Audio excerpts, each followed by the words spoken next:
This is Chorman Airport in Greenwood, Delaware, home to Jeff Chorman and his agricultural spraying operation. Jeff spends his days flying low and fast, keeping crops healthy from above. But beyond the spray planes, he's got something special. 4 vintage warbirds with some incredible history.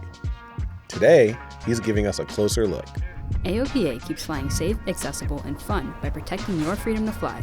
We are the most trusted one-stop resource for all things related to general aviation.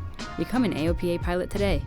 This is a North American SNJ-4 or an AT-6D. It's a 1943 airplane. Has a Pratt & Whitney R1340 for an engine, 600 horsepower on takeoff. Was an advanced fighter trainer in the Navy or Marines. This was a Marine airplane, actually, based in California. I had a 30 cal up on the nose, had a 30 cal in the right wing, and also had a 30 cal machine gun in the rear cockpit and the rear seat swivels. This airplane itself was a local airplane, so to speak.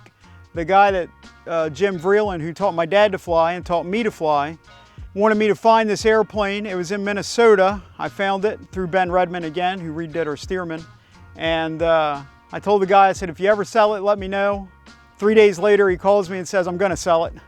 So we got it, rebuilt the engine, and here it is. So this Stearman's been in our family more or less since the early 80s. Joe Hudson, who started this business, had it, and he gave it to my father and I, mid-2000s. Ben Redmond, Rare Aircraft, he rebuilt it. New wings, new center section, recovered it, which he did an outstanding job. Those guys are true craftsmen. I don't fly it that much because I just don't have time. When the weather's good like this, I'm usually spraying. This airplane, it taught a lot of people to fly back in World War II.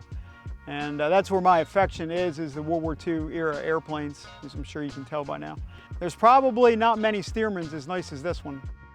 Behind me we have a 1943 Twin Beech AT-11. I guarantee it's the last one that's still working in the world. There's probably only 15 left in existence that I know of. You can see the glass nose. That is where they had the Norton bomb scope. And this was the airplane that trained the bomber crews in World War II. It still has the bomb bay doors in it. They're bolted shut.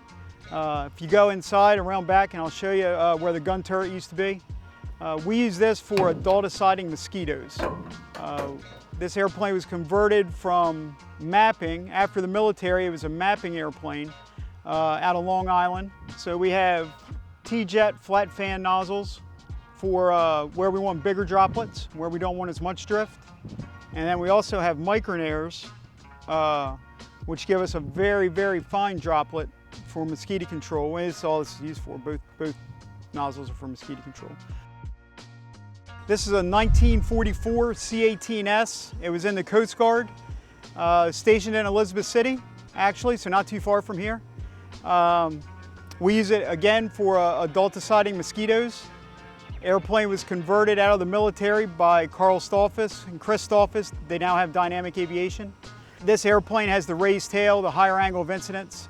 Has the, you can see the 2 wingtips, the stock wingtips on the right on the AT-11, and then the square tips, high lift wingtips on the left on the C-18S. That's what we do with it. We spray mosquitoes. The spray system is identical to the other one that I just showed you.